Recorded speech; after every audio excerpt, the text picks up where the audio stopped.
Yeah, do you want to? I think this is Have we got a running order? This is the order. Oh, am I? This is Okay. perfect. Kate's like, I'm going to sit this side so I don't block out the camera. I'm not good. Yeah. We've been plenty of supplies. I mean, his desks come in handy. Little table. Actually, why don't we sit up the end?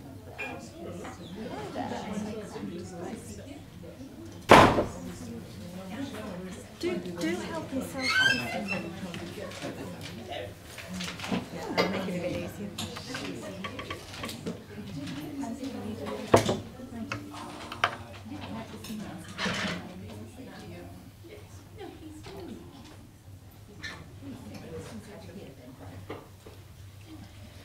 Stephen, I'm not in the way from sitting. Not at all. Thank you.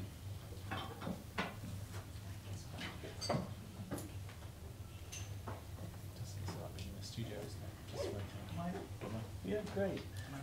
Good evening, everyone. And just for the sake of anyone who might be watching us at home or anywhere else, my name is Stephen Berryman. I'm a liveryman at the Worshipful Company of Educators and visiting research fellow here at King's in the Department of the School of Education, Communication and Society. And this is a special interest group for the Worshipful Company of Educators, which is going to focus on arts and cultural education. I'm really pleased we've got a wonderful panel tonight I'll introduce in a moment. But I wanted to just tell you a little bit, very briefly, about the why behind this particular special interest group. And it was the engagement committee of the Worshipful Company of Educators who proposed the idea of special interest groups, a chance for members to get together and have a conversation about particular aspects of education that are important to them.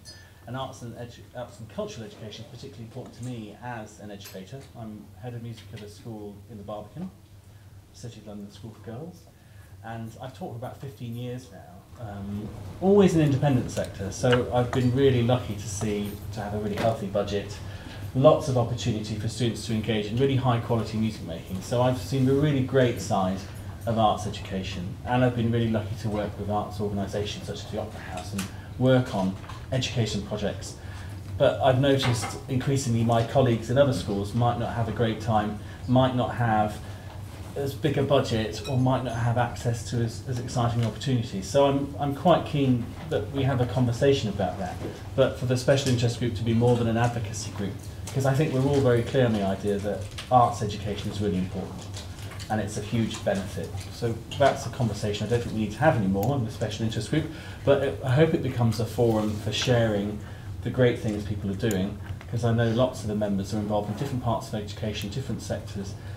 Some aren't involved in education at all, but I know they'll all bring a really interesting perspective, and I hope it will become a forum for sharing their perspective of the value of the arts and what things they're doing to promote the arts in education and arts through education through the arts.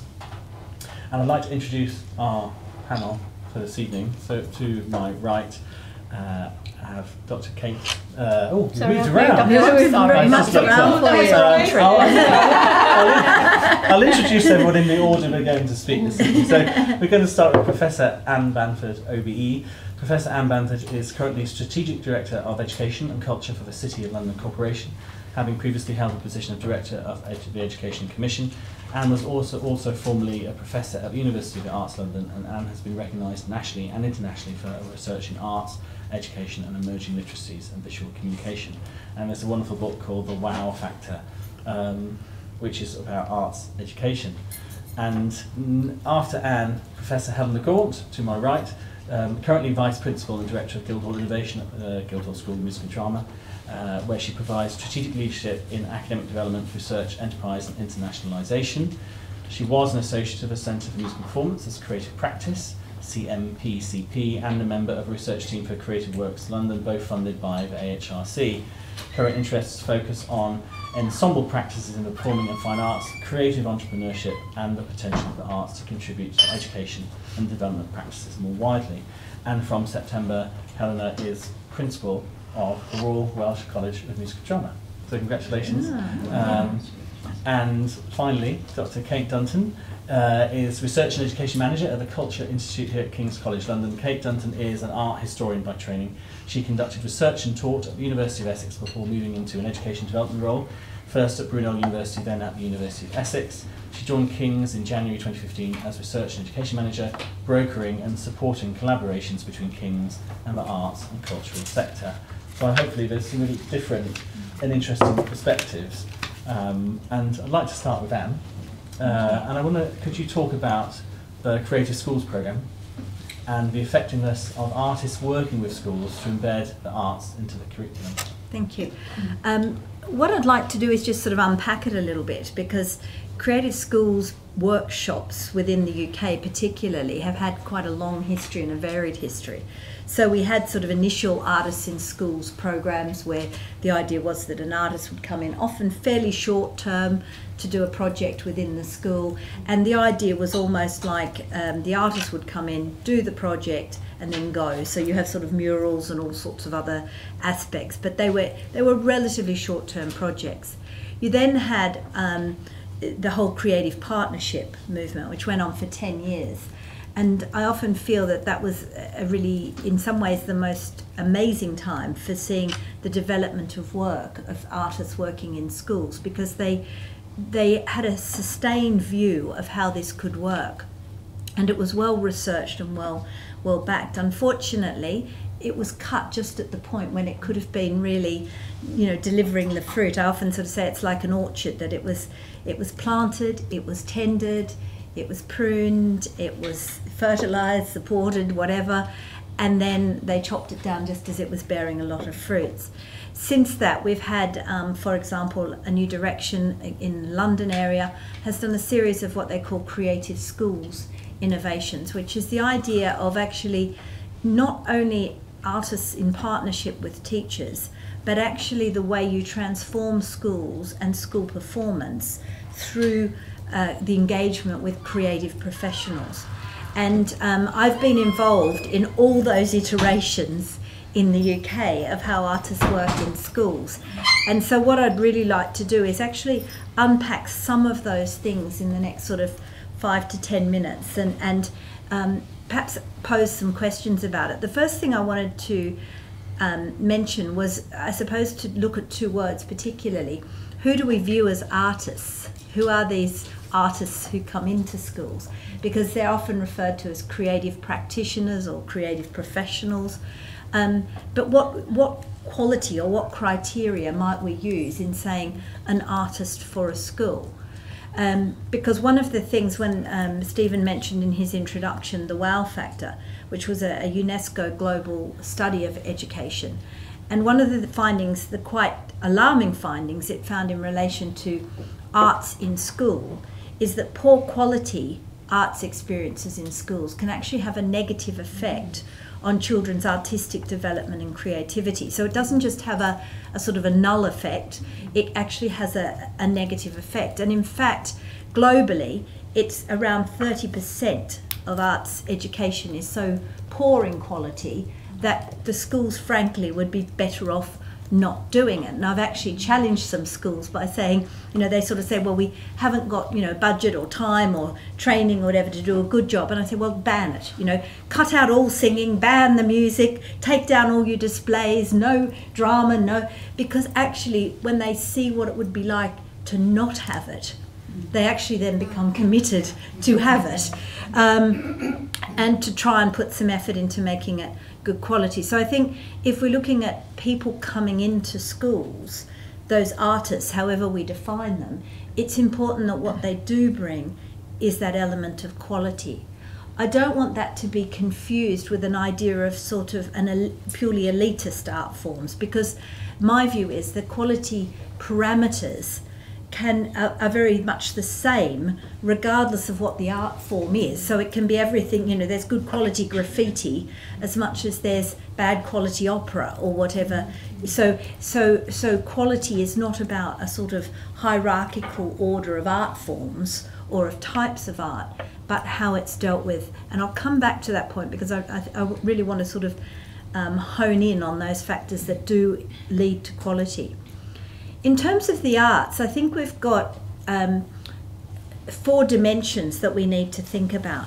The first is obviously education in the arts. And often when you say arts in schools, people are thinking about education in the art form. So that's systematic development in curriculum time, ideally, of music, dance, drama, visual arts, the crafts, whatever you want to place within that definition.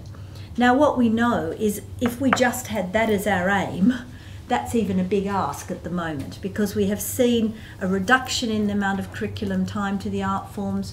We also see a prioritisation of the art forms. So, for example, music gets a lot of support, or comparatively a lot of support, to come into the schools, whereas dance really struggles to get any traction at all within some of the schools.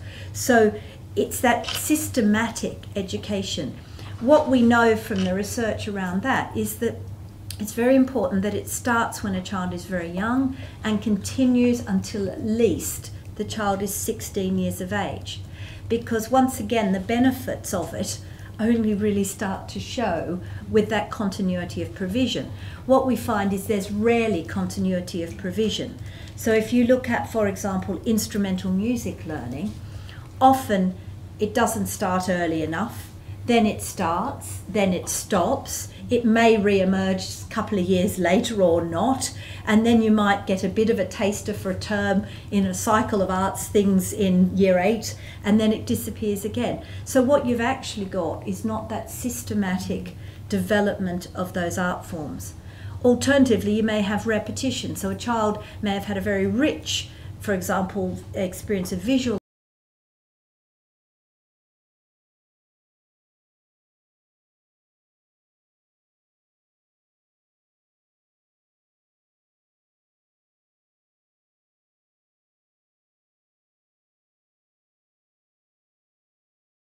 arts in primary school, and then when they get to secondary school, there may not be any same level, not a same level of systematic development. So it's a very stop and start picture in most schools. So that's education in the arts.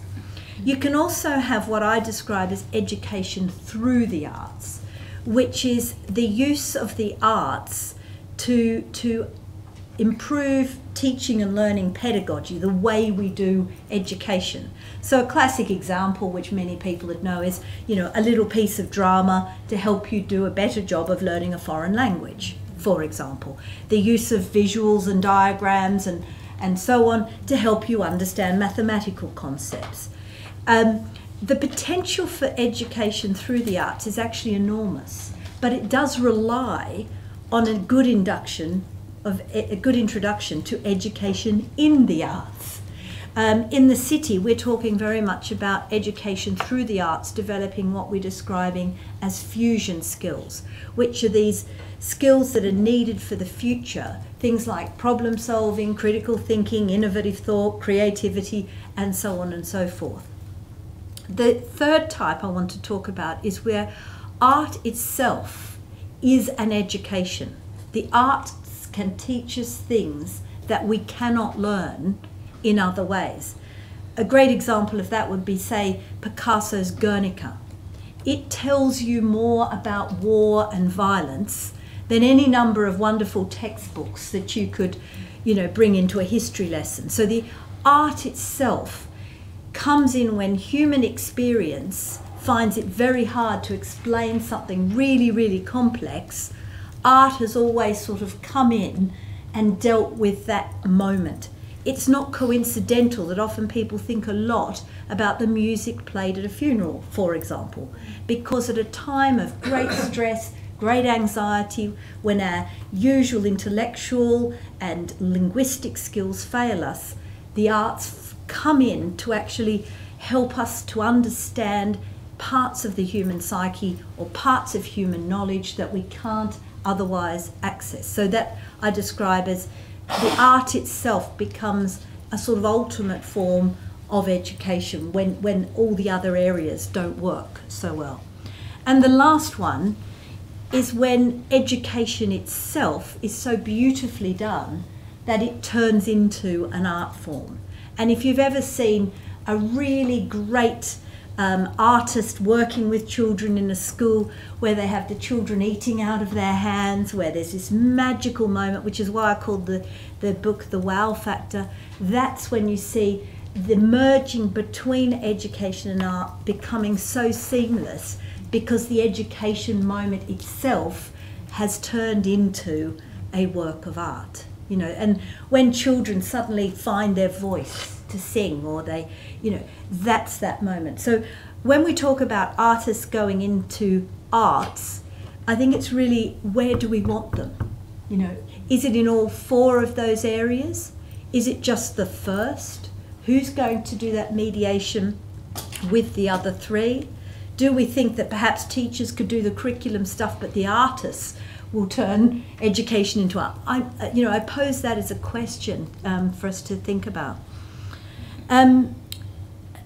One of the things that the sort of lines in the new strategy that we're doing at the city is actually say where cultural institutions become learning institutions, and learning institutions, schools, colleges, universities, are becoming cultural institutions. And we see that, for example, in Guildhall School of Music and Drama, where the lines between what is what become so blurred that you can't unpack them, which I guess is the ultimate expression of where artists come into education and deliver on it.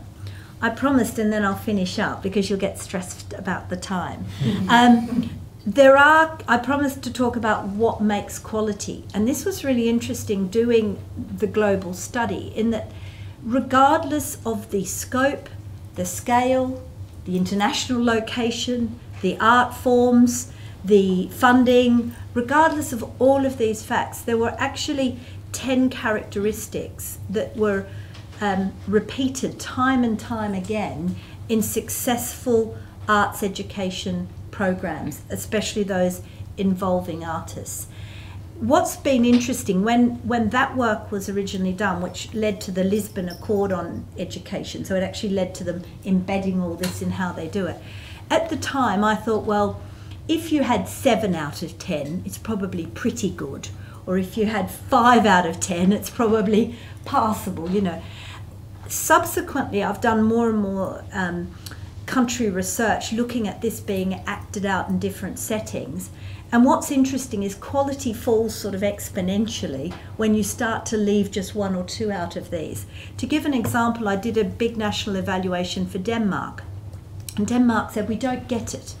We really value innovation, we really value the arts, we invest massively in it, but it's not having very good results. What's wrong? And they actually had sort of 8 out of 10 when I started to actually look in detail. So I just want to go through and give those 10 things, because they're the things that characterize when these partnerships will work, when your artists coming into the schools will work. The first thing is about partnership working. It has to be an equal ground, because it can be very disempowering to either professional if it's not an equal ground. So in the sort of early iterations of it, when the artist would come in, 5 days of really whiz-bang musical experience in the school, the problem was the balance with the teacher made the teacher actually go, geez, I could never do that. I would be no good at this. Oh my goodness, I'll leave it to them. And you see that time and again in a lot of subject areas, not just the arts, where the outside expert, and I put that inverted commas, comes in and it actually serves to disempower the abilities of the teacher.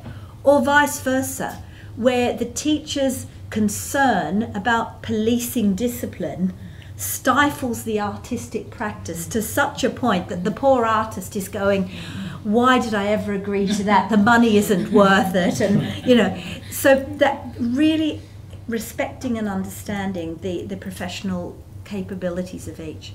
Shared planning is key. So they have to have time to work together on that. The other thing is about both being flexible and flexible structures. If the artist is trying to fit into 40-minute periods that are interrupted by a loud siren, the middle of the most important part of the creative practice, Or if the arts organisation comes into the school and says, here's our package of wonderful art and this is how you have to fit it into your curriculum, either approach is not going to work. So flexible boundaries is really key. The language of the arts is crucial. People that are good at this area of work use the discipline innately as they work with the children. So when you see them at work, they have a studio approach. You know, the place feels like, even if it's a back corner of a room or a, you know, out in the playground, there has a feeling of professional air about it that's special and important. And the languages of the arts, be they verbal languages, musical languages, dramatic languages, movement languages, are evident in everything they do. Reflection's really key, time to reflect, and rarely is that plugged into a project. Performance, there was actually a big debate around, is it process or performance? The answer is performance is key. Performance is absolutely key. That if you don't have performances, and that was the Danish clue. Denmark did a lot about process, no performance, therefore no one put that extra effort in, therefore there was no development and growth. Simple solution, have performances. Keeping it local, try and connect with the things that are happening at the local level. Evaluation and impact measurement. Don't just keep on going if it's not having a positive effect. Change it. Accessibility to all. Now this is a really challenging one, accessibility to all. I had the pleasure of doing the evaluation of the Wider Opportunities in Music programme, which was the national programme for instrumental learning. One of the best things about that was the word all was included in its remit. And I saw some phenomenal practice with children with special education needs, including those with really severe needs that they had, and how creatively the teachers and musicians had responded to that challenge to provide instrumental learning for all children, even when some of the children could just move their eyes. So really complex areas. When schools say to me, here's the choir singing, my reaction is, it's lovely to hear the choir singing, but where do the other children sing as well? You know, where's their opportunity to sing? And last but not least, because it's really important, is about risk-taking. You know, it shouldn't be too safe. You know, it should always be risky. It should be trying something new. That's it for me. Thank you very much.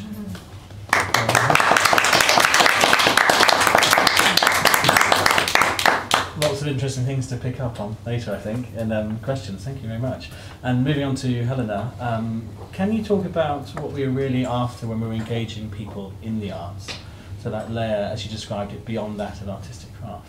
Yeah, I can certainly. Well, I'm going to talk about a couple of things. I think I'm going to go into a slightly more micro level than you have, Anne, but also speaking very much from a perspective of the artists themselves, because I think one of the issues for us is actually coming back to, why are we doing this anyway? What is it that we're actually after? And certainly, you know, my background is in the performing arts, so I'm really talking about music, theatre, dance, those kinds of worlds. I think what we easily jump to is we are thinking about the artistic craft itself. We're thinking about those musical outcomes. We're thinking about the performance. We're thinking about the play. We're thinking about the dance. And if you talk about quality, that is the natural place that we will go, because that is what we are invested in and of ourselves, in making work. But it doesn't begin and end with that.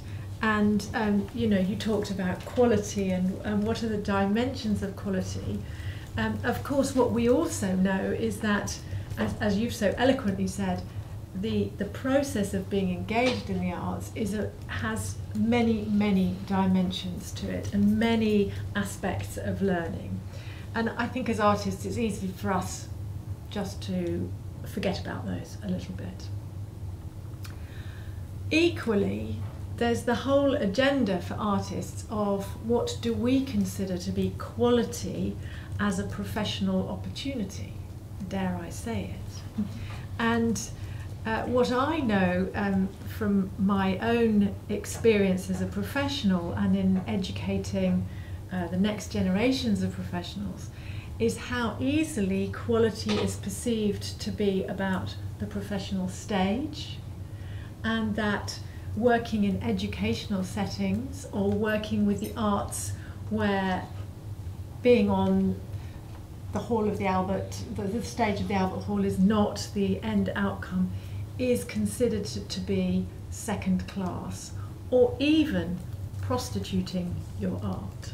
So in a context where you might be bringing your discipline to work with business professionals, you may well find artists saying, this is a prostitution of my art. So classic case will be actors working with business people on their presentation skills, and they won't want to go near it.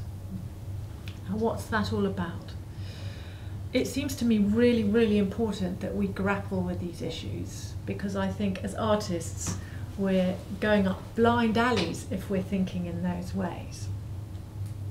So getting under the skin of what we're really after and what we're really engaging people in seems to me essential.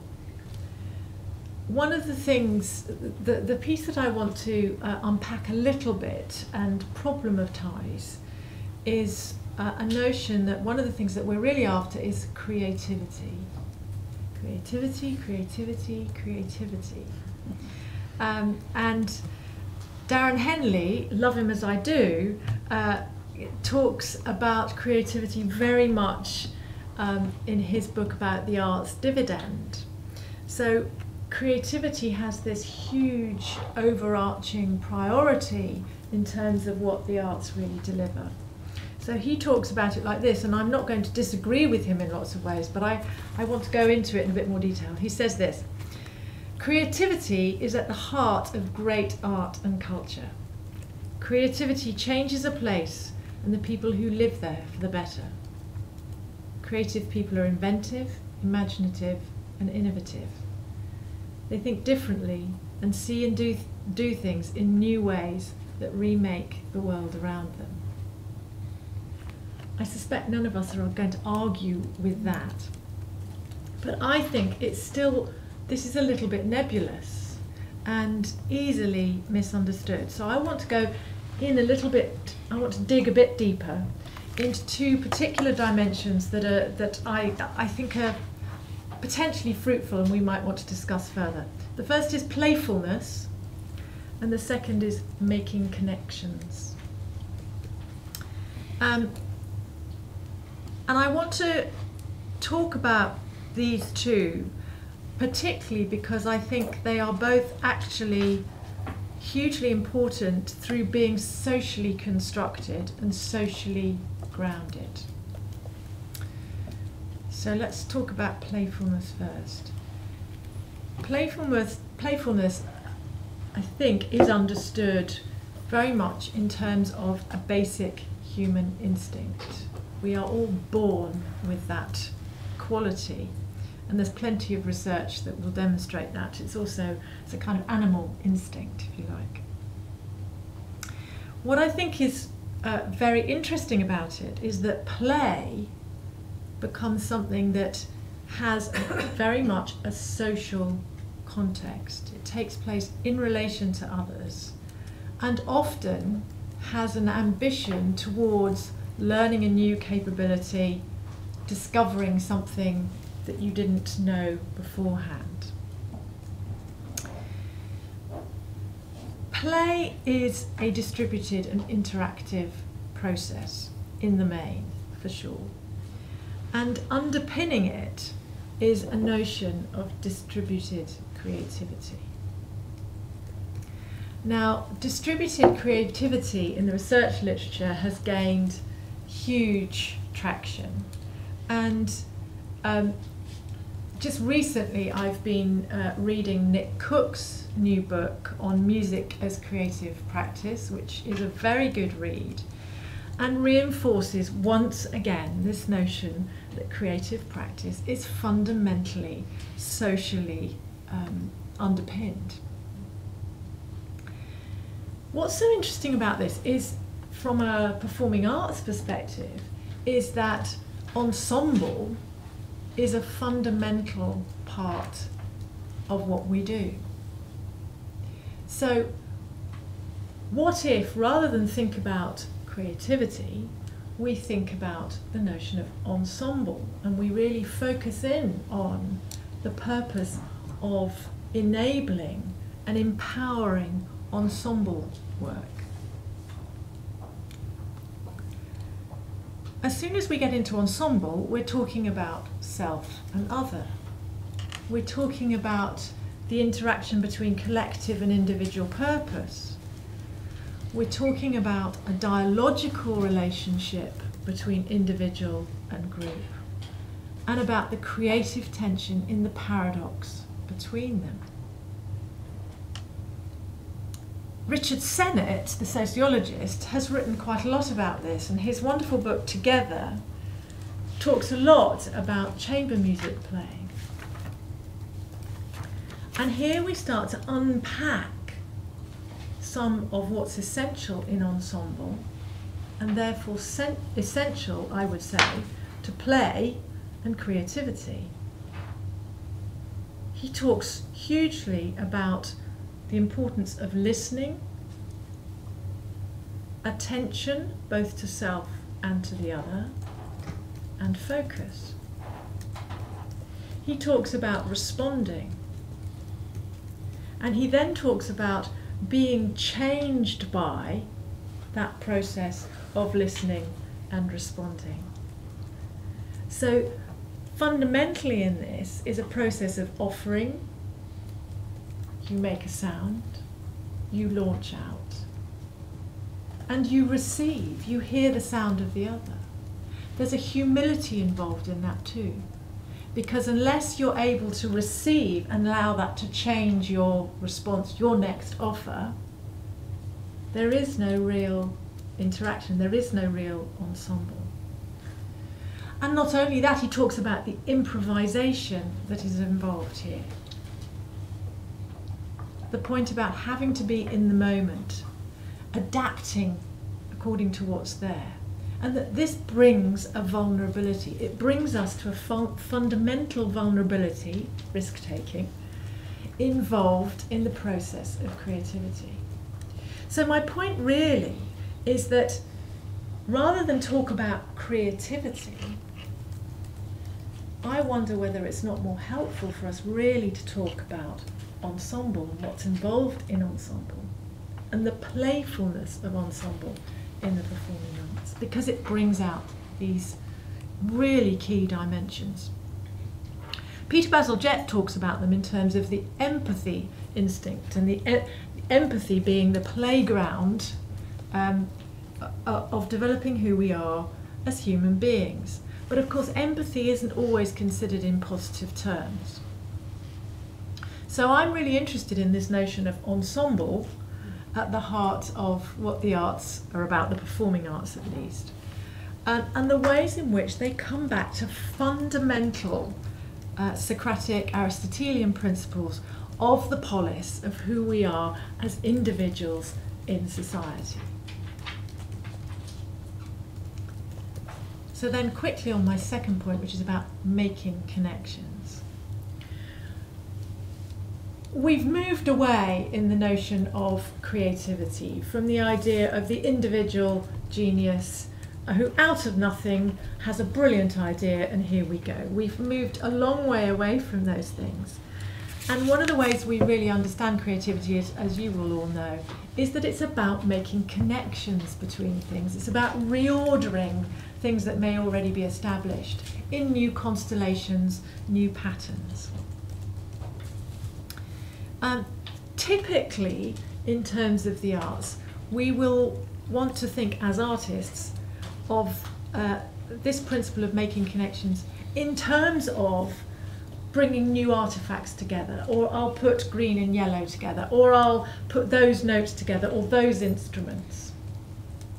we think in terms of new artistic products or of ways of presenting our products. But there's another dimension of this that I want to raise up, which is the connections that we make inside of ourselves, the insights that process of making connections brings to us in terms of who we are in the world. These are reflective and reflexive dimensions that enable us to perceive something more about our own position in society, what drives us, why it is that we do what we do. This dimension, I think, is often underplayed and is equally an aha moment as a dimension that says, well, what if we put blue and yellow together here, or whatever it is. And it seems to me that this point about the insights we gain about ourselves is a critical dimension of what the arts can bring, and one that is hugely needed in our contemporary society. So I just wanted to finish with a couple of vignettes to illuminate this from Gillian Tett's work. She's a financial journalist, and you'll wonder what on earth you're talking about. Why are you suddenly on her? But she's written a wonderful book called The Silo Effect that you may know. And I've been really struck in that work about the kinds of insights that she describes happening for those people who are able to get out of their silos and really create transformational change. And she talks about two examples that I'll just mention briefly. One is a guy called Brett Goldstein in New York. He was a technology geek, profoundly disturbed by 9/11 attacks on the World Trade Center. And she talks about his own transformative professional journey towards reform in the Chicago police from being a technology geek. And this is what she says. He reports this. So I asked myself, do I want my whole life story to be about building a large internet network which allowed people to go out to dinner? I was helping the proportion of the population that could afford to go out to nice restaurants to go out better. It was a really good idea, and I think we were doing it pretty well. But it dawned on me that I needed to do something that mattered. The connection between 7/11 and what he was already doing suddenly went, vroom, I've got to do something that matters. This was a gutful personal commitment. Jumping out of his normal box started a huge journey. And it was hugely risky. But it seems to me that point of being able to make connections inside of ourselves that allow some leaps forward is a really, really key question for our contemporary society. Her second story relates to the Cleveland Clinic and a very well-known heart surgeon and CEO of the clinic who was triggered by a chance question of a student from outside the medical profession to change the clinic completely. He'd been lecturing, and at the end of the lecture she asked a question, which was simply this: Dr. Cosgrove, do you teach empathy at the Cleveland Clinic? And it suddenly made him think, oh, now there is a real question. And suddenly he was challenged inside himself to make a massive leap forward. Now these kind of aha moments I think are really critical, and they are also fundamentally what we know comes through being engaged in the ensemble processes of the arts, or can be. So for me, these are some of the reasons why we might actually be wanting to engage people in what we're doing. and that these things are worth us thinking more about, beyond the simple questions of, I'm going to do it because I want these people to be able to play a B-flat major scale. Thank you.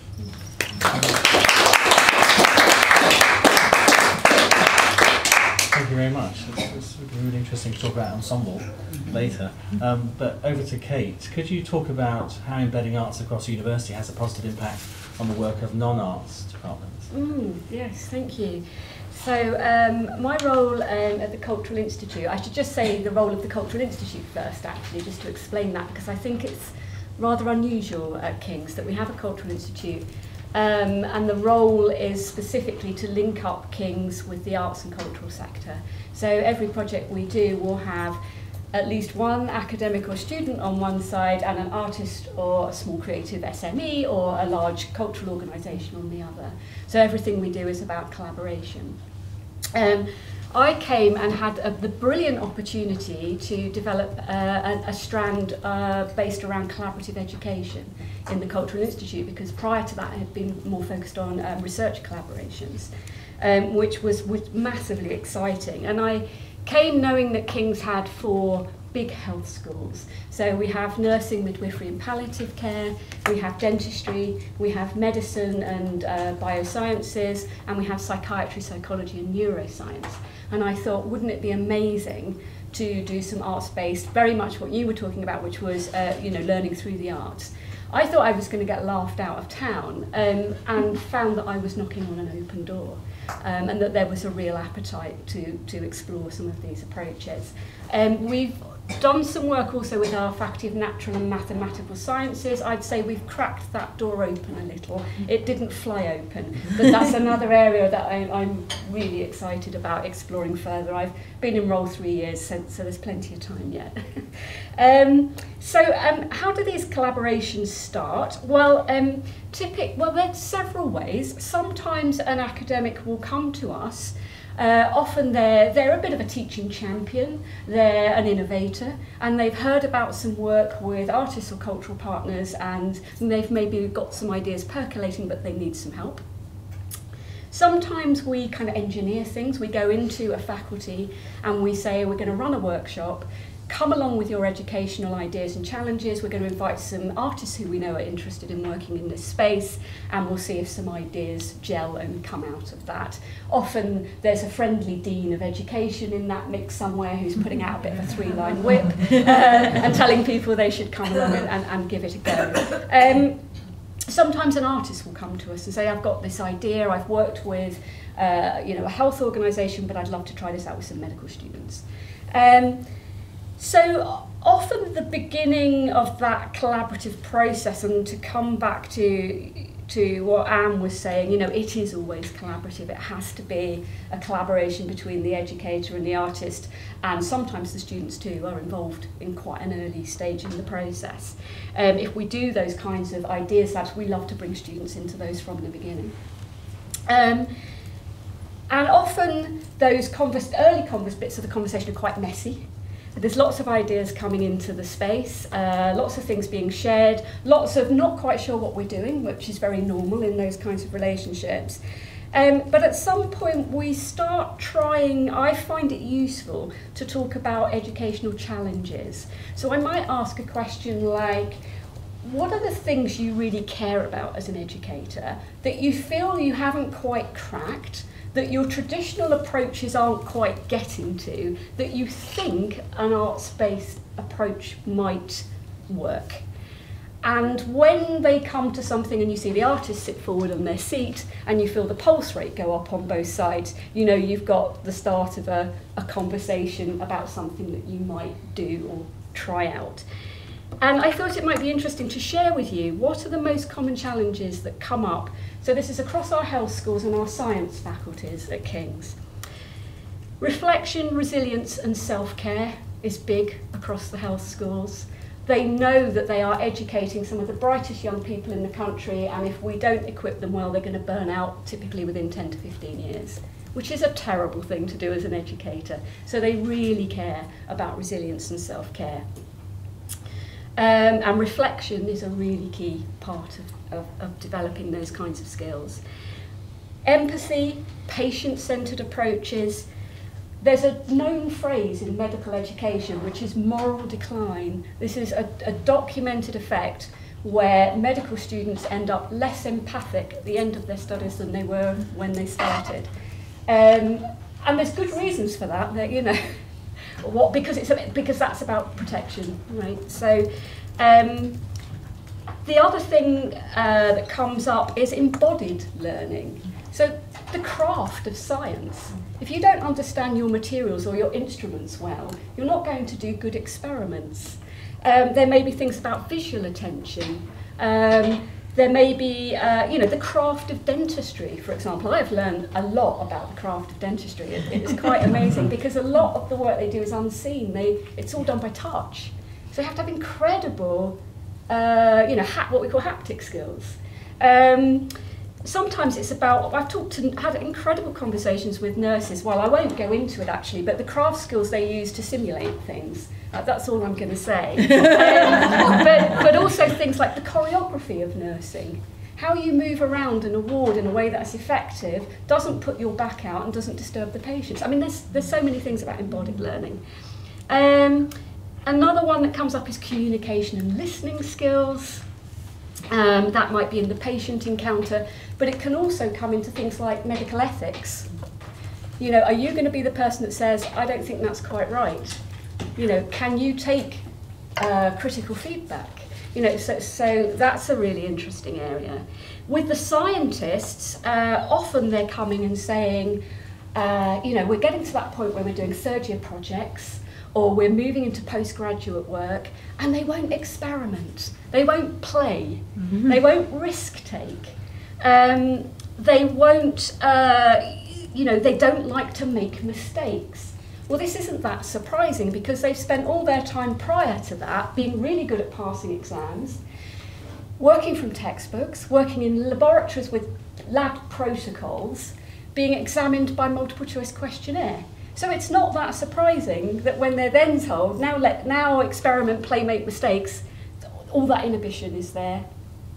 The other thing is about criticality. If you're going into you know, a world of complexity, of ambiguity and uncertainty, whether that's on a high-speed medical ward, whether you're in A&E or whether you're going into postgraduate scientific work, that's absolutely key. And so what they start to identify through those discussions is that there are certain things about the traditional curriculum that aren't terribly helpful. And they are curriculums that are overpacked with content, that are a little positivistic, that are hierarchical, often in the health schools can be very hierarchical, and that can be a little formulaic. And so all of those other things are not being assessed and they're not being taught.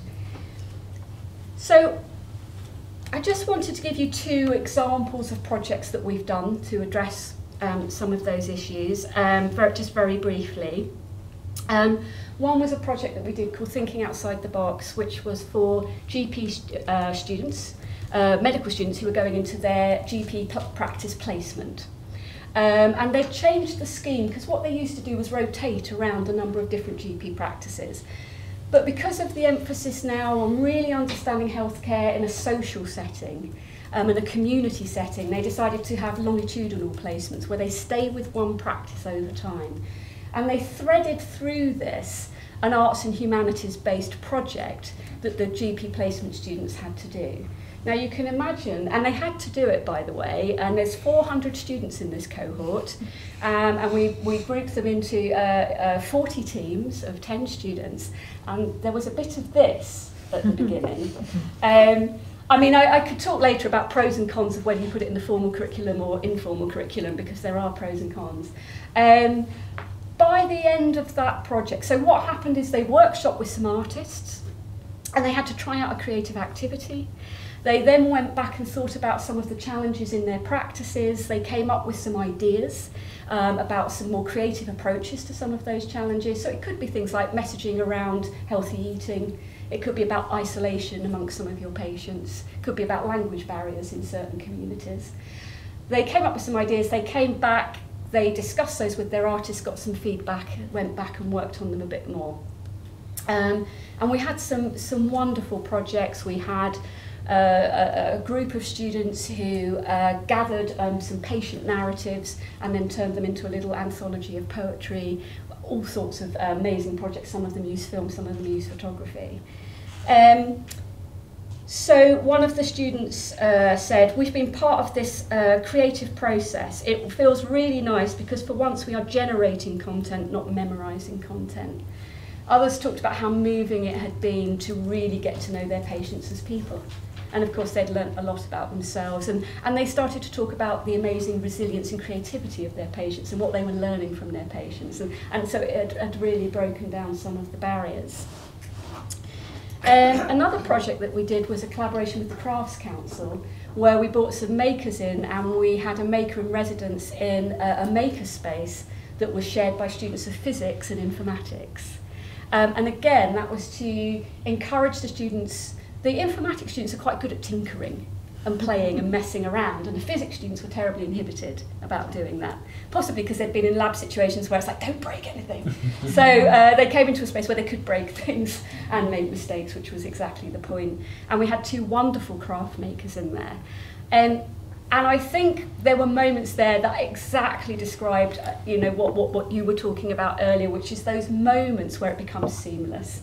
So the artist told me about this wonderful moment where she said that they were all standing in there, and it was students from all different levels, so from undergraduate to PhD, and they were playing with glass and water and light, and they were trying to, I can't explain the science of this, but they were trying to see something by shining light through it. And they suddenly said, oh, we've got some tanks downstairs of water. They ran, all of them ran down there so that they could drop these little glass things they'd been making and shine some light through and see what happened. And just like the excitement of that. And it was beautiful, and they were admiring how beautiful it was, and then explaining to the artist what the scientific principles behind it was. Similarly, another artist who makes little mechanical automata, they said to him, oh, why don't you make a mime handle? What's a mime handle? Well, we could put sensors in it, and then you just do that without touching it, and you make the automata work. So what was wonderful about this was that the students were teaching the artists. And I think possibly, as you were talking, Anne, it struck me that we maybe have an advantage of the level playing field, because if you've got a glass maker with a physicist, there's no sort of battleground there. You know, they know they don't know anything about the other person's practice. The artist knows the students know more than they do. Also, when the students see the academic learning from the artist, all those normal hierarchies tend to start breaking down. So coming back to that idea of the social, you know, the impact on the whole learning space is radically different. And then I have academics telling me, I can't get rid of my students at the end of the day. They won't go home and it's Friday night. Well, you know, if you want to, you know, we probably wouldn't, that might not work for an evaluation. But, you know, for me, that tells you something, because what's happened is they've forgotten their learning. So what I find so interesting about this is, you know, when you think of like the spectrum of, say, formal education from, you know, reception class through to PhD, creativity is really valued at that bottom end, isn't it? We wouldn't expect our children to go to nursery and not play in the sandpit and colour and finger paint. But where it gets reached out to again is right up the other end, because if you really want to create the next generation of scientists, and you really want a doctor who can go into A&E and cope and think on their feet, you've got to bring all that stuff back in. And what we're finding is that increasingly we're having to put more of it back in at this end because it's disappearing a little bit somewhere in the middle. I actually asked at King's whether we could be a university that speaks up for that. And I wanted, in my naivety, for us to start saying, we really value science and health applicants with an arts A-level. And we really welcome a good spread of GCSE. And do go and do drama, because it's a great training for being a doctor. And I said, could we make a statement about this and you know, and say, look, we're having to do this work at this end because it's gone somewhere back in the chain. And actually it was taken quite seriously, and we did discuss it, and the answer came back, no, we don't want to do it because we don't want it to look like we're bashing schools, because they've got enough on their plate already. So we didn't want it to look like a criticism of secondary education. But it feels to me like, I feel like I'm being an educator in higher education who cares about creativity, I feel like an activist. That's how I think of myself. I'm an educator activist for creativity across all learning. And I just, you know, which is why I'm so thrilled to be in this space and why I think it's such a fantastic company, because you're going to bring people together from all different bits of education, and it's not that common that we do this. And I think that's all I want to say, really, and therefore how thrilled I am to be here in this very impressive lineup. Thank you, Thank Stephen. you.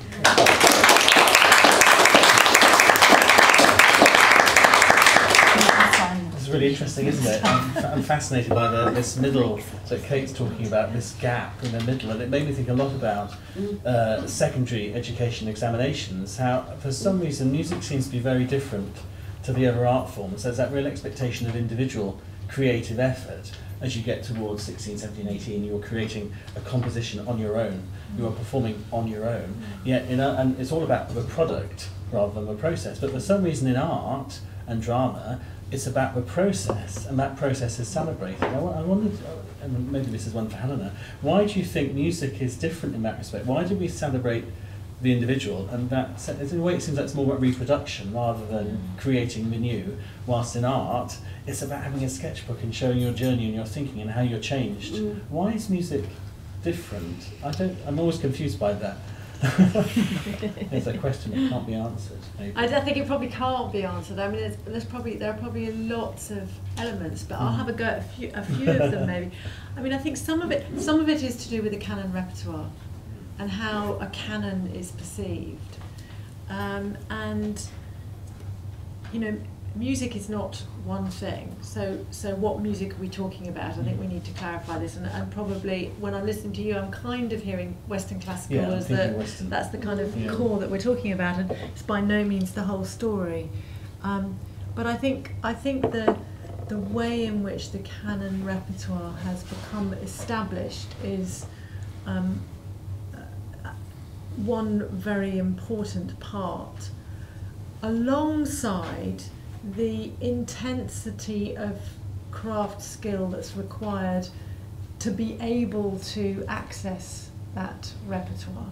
And that's fundamentally different from other art forms that equally have a craft repertoire, like theatre. A play can be very difficult, but anyone can have a go, whereas you simply cannot pick up an instrument and just start to play complex notated music without a lot of learning first. So I think those two things go together. And another part of it is that thing that in music there's a huge amount of practicing on your own, which takes the whole thing into that more individualistic domain, whereas a theatre training, a dance training tends not to happen on your own. Now when it gets to visual arts, it's a whole other thing, isn't it? And it's fascinating what's happened in visual art, and I think others should talk about that. Anna, would you like to take that up, perhaps? Yeah, I mean, I think there is always that social dimension, even when you're on your own, because you sort of bring the others with you in a virtual sense, because you've heard other people play. And you know, in visual arts, you might be working on in a studio on your own, but if you go into most artists' studios, it's full of books, it's full of pictures on the wall and sketches and photographs and scraps of material, and so they're bringing the other in, even if they're actually on their own. And I think it's still in a way in an ensemble, but it's just in a different way of looking at it, I think. No, thank you. Did anyone have any questions? Susan? Yes, thank you. I'm going to use a phrase I don't usually use. I've been blown away by this evening. I really have. It's opened up a whole new thing for me to think about, a whole new. And you know, those people who booked and who haven't come, they are such idiots. Put that on the film, they can get it virtually.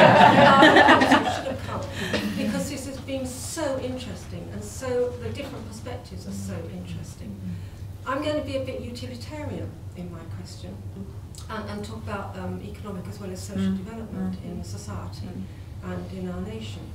There is a growing movement to take the phrase STEM and make it STEAM. Yeah. And for me, you three of you, between you in very different ways, have provided a body of evidence just in this short amount of time to demonstrate why that should happen. Because we're not going to be able to prosper in, or even maintain our current situation in the future unless we make it STEAM rather than STEM, for all the reasons you've said and many other reasons as well, and for the future of work and employability and all those other things which are facing us, which a lot of people really don't understand. They really don't understand what's going to happen.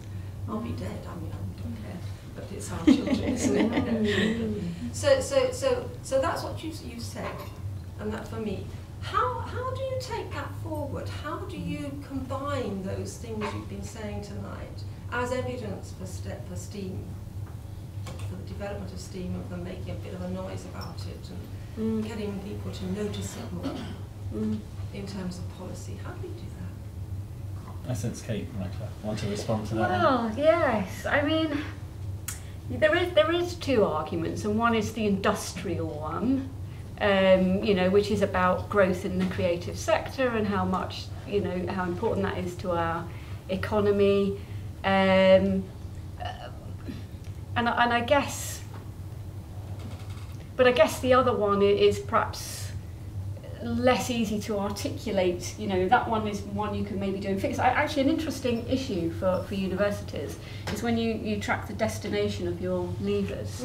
A lot of work in the cultural sector is freelance, and so actually, it doesn't always show up well.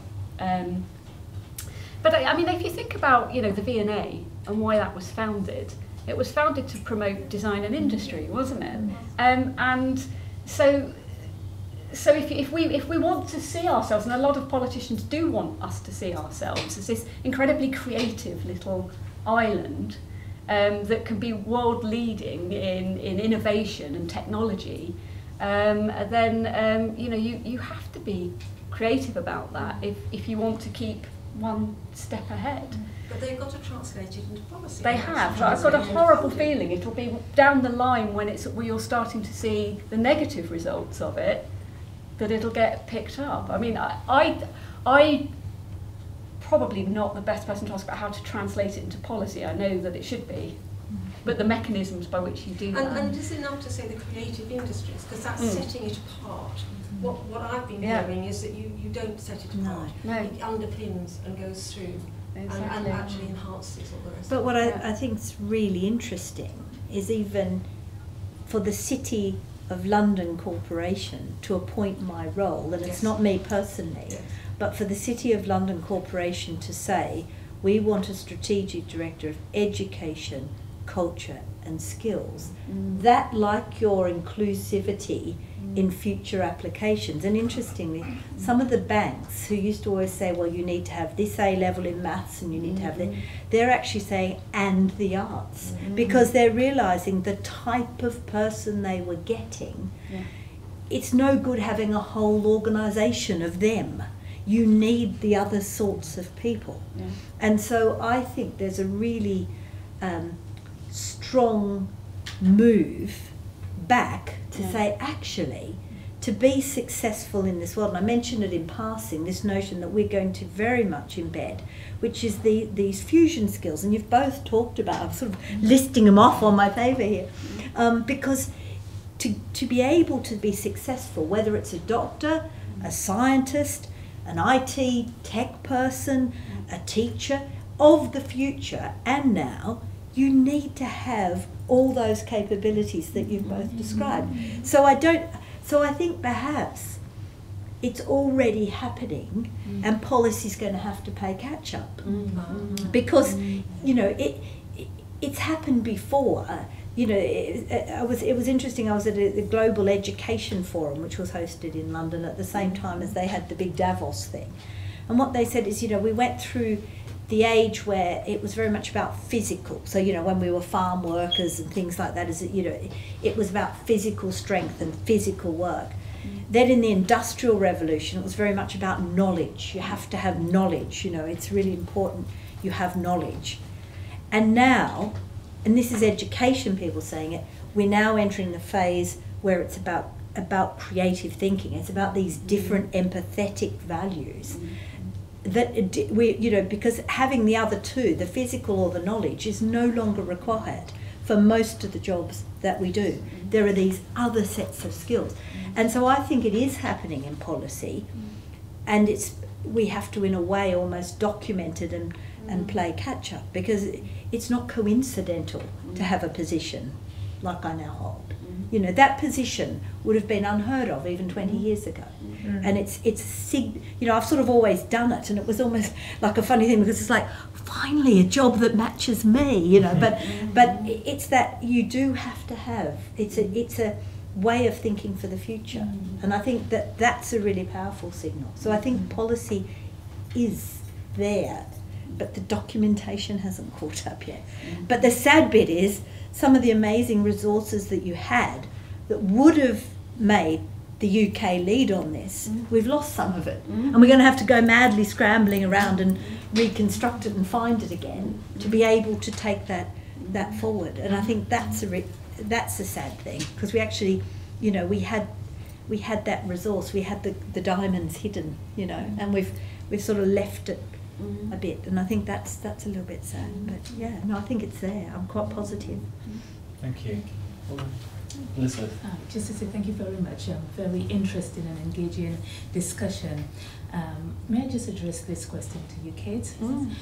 You mentioned the fact that there is this gap between the creativity of children at a tender age.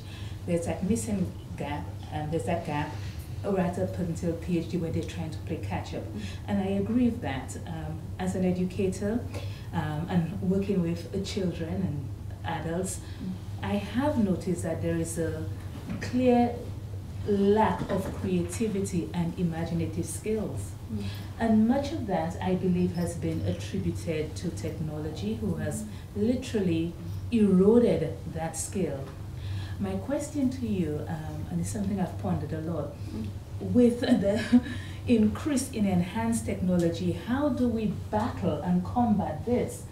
Because it is, to a large extent, doing a lot of the thinking for students. I sometimes compare myself to when I was at school and how I would think, draw, write, and I map myself against them, and I think, my goodness, this is so simple in my mind, but they can't do it because they're so reliant on technology. And that's a battle that we're facing right now. So I'd just like to know your take on this. I think that's a really interesting question, and I think there is something really different about doing something by hand. I'm a great believer in drawing physicality. Yes. And I'll tell you a funny story. I took some dentists to the Courtauld Institute to look at some paintings, which is a wonderful experience. And as we were going in, I said, can you put your mobile devices in the locker? And one girl, she had her iPad, and she said, no. And I do what I never do, and I got a bit bossy with her, and I said, just do it, because just trust me. And if you never do this again, that's fine, but I want you to go with me for an hour. So she very reluctantly put it in the locker, and I had them drawing, and I had them free writing. If you've ever done free writing, it's when you just write continuously without stopping by hand. And we did some word spirals, and you know, there's something very different, I think, and I believe there's research on this, that it does sort of use different bits of the brain. But we have also brought back in the mobile devices and used them creatively. It's about breaking habits of thinking that is the same as looking. So sometimes what I've said to them is, you can take some photographs, but you're only allowed to take 3, and you've got to think carefully about what they are before you take them. And we've also used those disposable cameras, which was fun too, because they went it doesn't work. We did have some packs of completely dark photos as well, because they didn't know how to wind on. And but they love the disposable cameras, because there's a kind of cool around low tech, isn't there, as well? So they just thought this was like so much fun. But I think it's just about getting out of the habit, as you say, of it being a proxy for looking or thinking or creating. Once you've broken that, I think you can actually bring technology back in really creative ways. And they do all sorts of amazing stuff with blogs and little videos that they make, because the mobile phone now, you can do incredible things just with that technology. And as I say, the health students have done some lovely things using like little animations that you can make now quite easily with the software that they've used to create their own health messages. But the point is, they're thinking about it, and it's considered, and they're choosing when they use it and when they don't, and when it's a creative tool and when it isn't. So I think that's probably my take. Yes. Hi. So I'm Jonathan. I was actually a student here 20 plus years ago doing children's nursing. And I'm now at the University of the Arts. I actually am joint lead on pedagogy reading group, and the thing that you were talking about, which was just to do with that grid about how education, 4 dimensions that you referred to. I'll try and give it a name. But that's really interesting in terms of the stuff that we were talking about over there. But I was particularly interested, I guess, and sorry, you're going to get more like you can. You end up getting all the questions coming your way. I'm quite interested because I set up, when I came to the University of Arts, I thought to myself, one of my problems, because I went there as a student to do art theory and philosophy. I'd already gone through taught stuff like economics and management. I'd come a long way through the health system, being involved with the Royal College of Nursing, Royal College of Surgeons, doing innovation. So I was miles and miles away from where I started. And I thought to myself, I'm now getting into a point where I just feel like I'm going over the same kinds of things over and again. I'm sort of like running into this rut. So I thought, how can I get as far away as possible from what I'm doing? I'll do art, because that's miles away. But I can't draw or sculpt or sing or dance or anything. So I thought I'll do art theory and philosophy, because there's a little bridging bit. And I went and did art theory and philosophy. I mean, I'm just finishing up my dissertation actually at the moment. But when I was there, I decided to set up a group which is called UL Creative Community. So it was part of the university. It was a student body, and I thought this is really useful because it doesn't, you're not bound by any institutional kind of thing. You're not told your department doesn't do that. That's beyond your remit. It was a student group, and we were very, very involved. And one of the projects we did is because again, along the sort of like where I've had various sort of like connections to different areas, we worked with the UCL Medical Art Society. Because I was teaching in the medical school for a while on professional communication skills, and actually there was a big rap thing we did as part of our, for professional teaching about how to sort of like relate to different kinds of groups of people. But I'm sort of like wandering a bit on it. I guess the thing I want to focus on really is when I set up this UL Creative Communities, the idea was that when I was doing this, I would engage the students. It would be a very flat thing. We'd be able to work with them, do really interesting different things. We wouldn't be boundaried by institutional structures. The great thing about it was we ended up doing quite amazing things. We put together something with UCL, with their public health department. We did for the Medical Research Council National Education Week. We set up something on cohort studies. We were involved, we entered into Eurobot, and we got art students doing and competing within the Eurobot thing. But interestingly, I was always really excited about coming back to King's and being involved and doing stuff with nursing school, because it was actually where I started out. And I came back here and I kept finding that because, I mean, maybe I'm not enlightened, but I guess I've had experience with some of the obstacles with that, it's the same thing. And I thought to myself, it shouldn't be so difficult, because I know the people. I know people who get to this department, that department, and the other, and so on. But what I found is people were not receptive. I mean, the way you're talking now is absolutely fantastic, and it kind of embodies what I felt as a student. But it was very, very resistant. I said, I'd really like to do this thing with the nurses, an art thing for the next Medical Research Council thing. I didn't even get a reply. Now I'm doing it with Middlesex. This isn't to criticise King's, but it's strange how, like, even when I sort of like followed these routes, there was a lot of resistance. And then a week ago, I got something which was saying, "Do you want to be a mentor for midwifery and nursing students?" And I thought, yeah, I could probably do something with that. I could get into it, and I could sort of like start bringing different perspectives. But my question, after all that wandering around, is how do you sort of like start to make the change? You said this job couldn't be conceived of that many years ago, the title of the job, the stuff that's going on there, and you've obviously raised this issue about how do we get this STEM, this STEAM to bring together. On a practical level, how do people break these sort of like silos, I think is the word that you refer to? How do you actually convince somebody until they've sort of like reached the stage of this enlightenment that it is worth having that door open? And I don't know how that is, because there clearly are people who are very, very clear about this and know it and have great vision. But there's clearly every step that you might want to take from one of those other perspectives which hinders.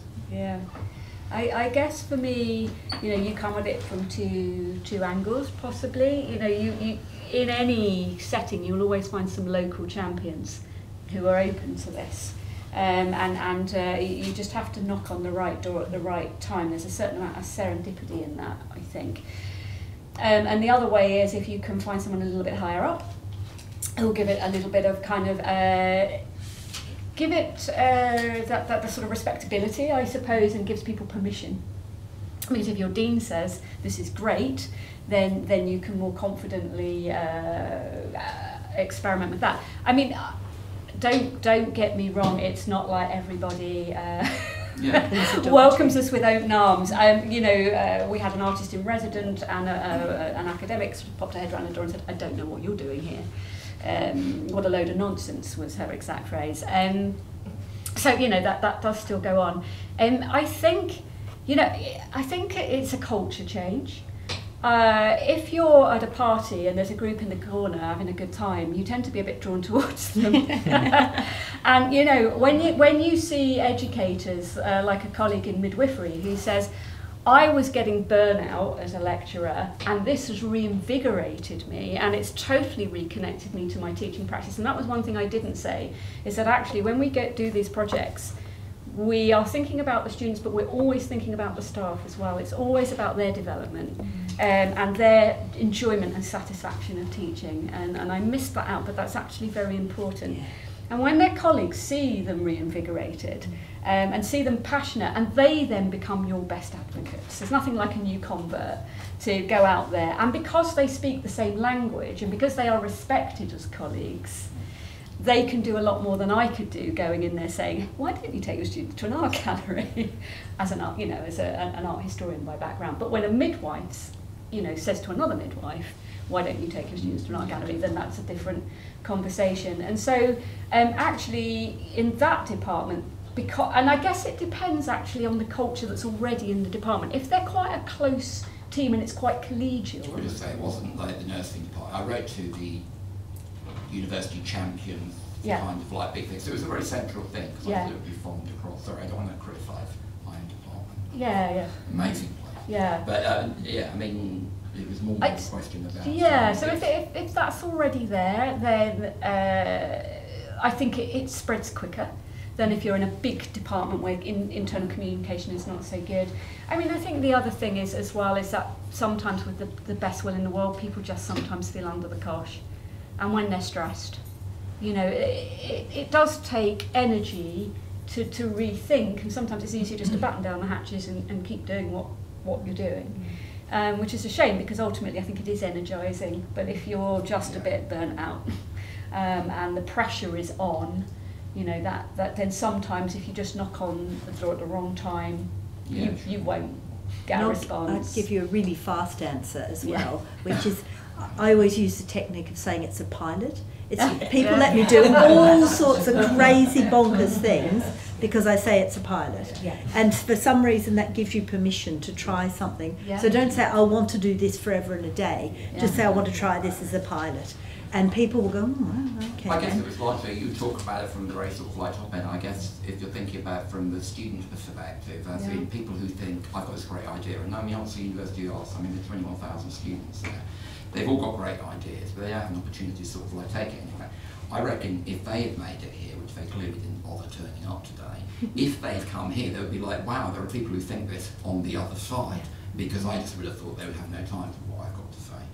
Partly, possibly an economic thing, where's the money going to come from, but partly because they just think, people don't think like that. We do our thing, we were in the middle group at school, that's what top group do, or whatever, like kind of attitude, you see. So it's just intrigue from the other side about how people go through. Thank you very much. Gosh, one final quick question. David, would you like to, just to finish our one final question? Yeah, it wasn't going to be a question. Oh, of course, okay. You made a point. I'll respond very quickly then, which is, I thought you were entirely wrong in separating music from the other arts in the way you did. And the reason is that, in fact, the word ensemble, which has been a bit of a keynote, if I may, has run through music. I mean, after all, we use it much more in music than in any other art form. It's only the fact we have individual practice and solos and examinations that stop us recognising. But this is where I'm leading to, which is that actually all the arts are united surely by being both about individual and about community and society. Oh no, yeah, I completely agree. It's more the assessment of music, in particular the creativity, assessment of creativity in music I felt was about the individual rather than the ensemble. Very quick example, on Friday I went to Saturday, a speech day at the school where I'm governor. One of the pieces performed was a wind quintet by a 16-year-old, four of her friends and herself, playing the most eccentric combination of instruments. And she had entirely woven the piece around their individual strengths. So she was embodying the principle of music and all the other arts being about the self, self-expression, self-discovery, self-development, and about togetherness and community. And I think, if we needed a kind of watchword for education in and through the arts, it would be about the interplay of individual and community, individual and ensemble. Well, thank you, that's a great point. And I think this evening has very much been an interplay of an ensemble. Really interesting ideas. And I thought to myself, this will be a really short evening, I'm sure. We'll have very little to say, but clearly there's a conversation that needs to keep happening, and I hope the Special Interest Week will be that forum for that very conversation. But thank you very much, Kate, Anne and Helena. It's been really interesting. And round of applause, I think. I'd just like to introduce Liz Goodwin, who's now master. I mean, what a terrific, thought-provoking evening. Things have improved. When I went to school, by the time you get to the sixth form, you either do arts or you do science. At 11, your voice was tested, and if it wasn't good enough, you didn't sing in the choir, because the mistress sang with the Bach choir, and so she only wanted the best. So things have improved. And as somebody who then became a mathematician, believes in STEM, I strongly believe in STEAM, Susan. I'm with you all the way on that. But no, so thank you very much. A lot to think about. So thank you to our speakers, and thank you to King's for hosting us, which is brilliant. And thank you to Stephen.